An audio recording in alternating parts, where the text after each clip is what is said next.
Today, I'll be taking you through the process of how I make my mugs. Starting with a bat, I take a well-wedged piece of clay. This is 500 grams. And I adhere it firmly to the bat. As you can see, I'm trying to make the top of the cone as center as possible. This makes working with the clay much easier throughout the process. I now wet my hands and I begin the coning process.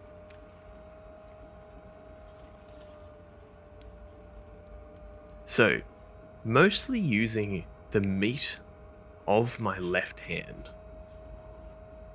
I am pressing forwards and then pummeling it down towards itself to cone up and cone back down. My right hand is there to stabilize, but also to brace against as I pull up. You can see I pull up and then I cone back down with my thumb. If you get good enough, you can do this with one hand, as you can see here. I can cone up and then back down using my thumb. Ensuring at all stages the clay stays nicely wet, because as soon as it sticks, you may find it starts to buckle and fall off center. You can see the clay starting to fall into center. The purpose of this isn't to center the clay yet, but more to get it into this general puck shape. We are essentially kneading the clay. Now, I learnt this technique from watching hours of Florian Gadsby.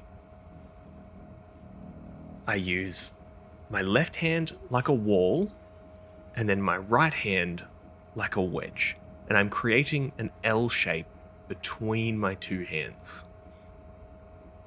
And I'm watching this corner here that I pointed at as I press in, and you'll notice right at the corner there where I pointed, it will line up, and as I become sturdy, it will stabilize itself there.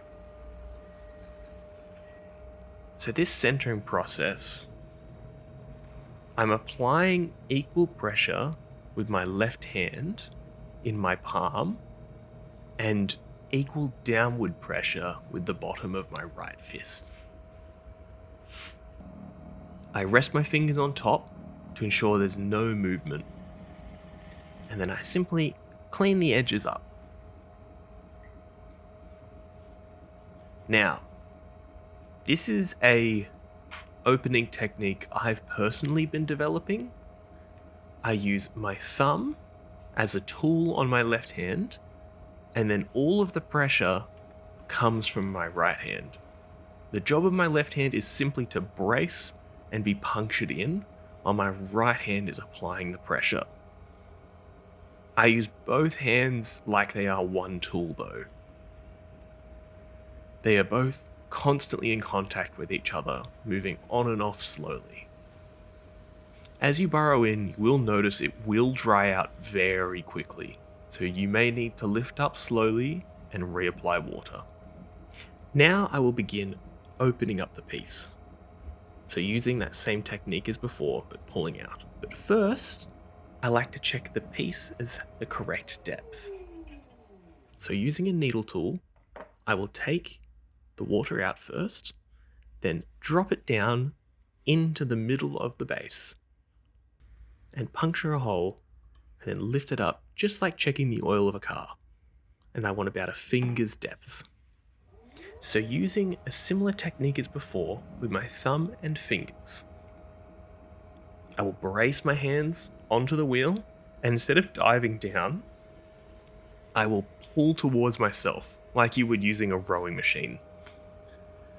I used to really knock pieces off of center here, because I learnt that I wasn't pulling back evenly, and my finger was wiggling as I was pulling back. Now I simply compress the base, which helps reduce chances of cracking in the drying process. It is generally just good practice.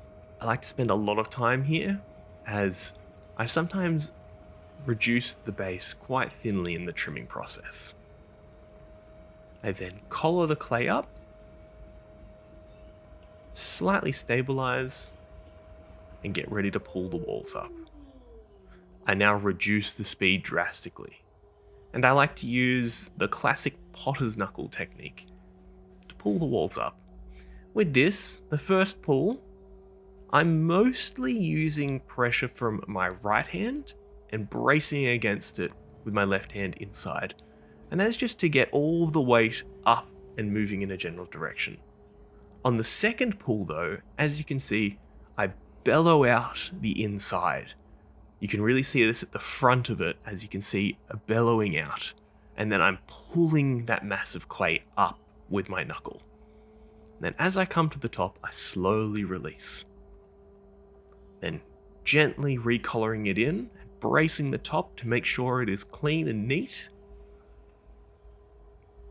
I then connect my hands again and do more of a evening out on the third pull. I'm not looking for much more height.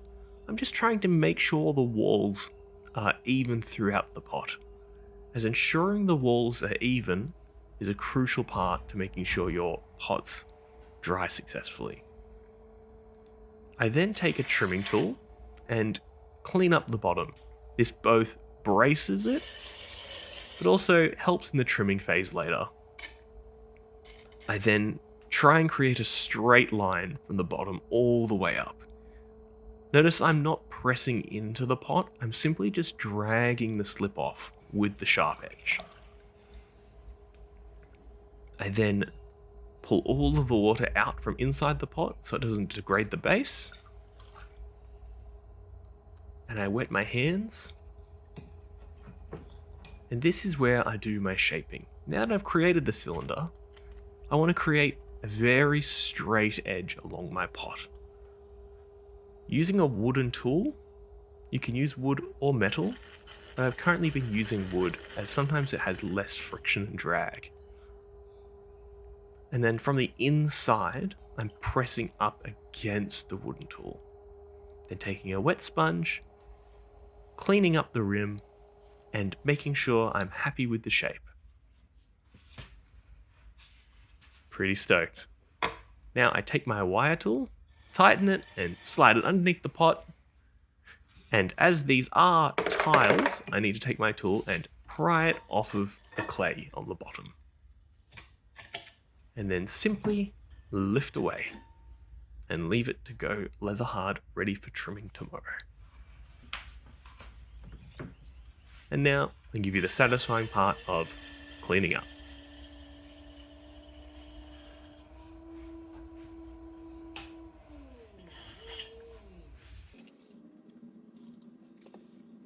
Thanks again for watching.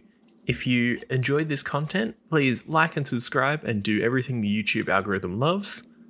I'm going to be uploading a bunch more of tutorials and all those fun things, so follow along. Thanks again. Bye.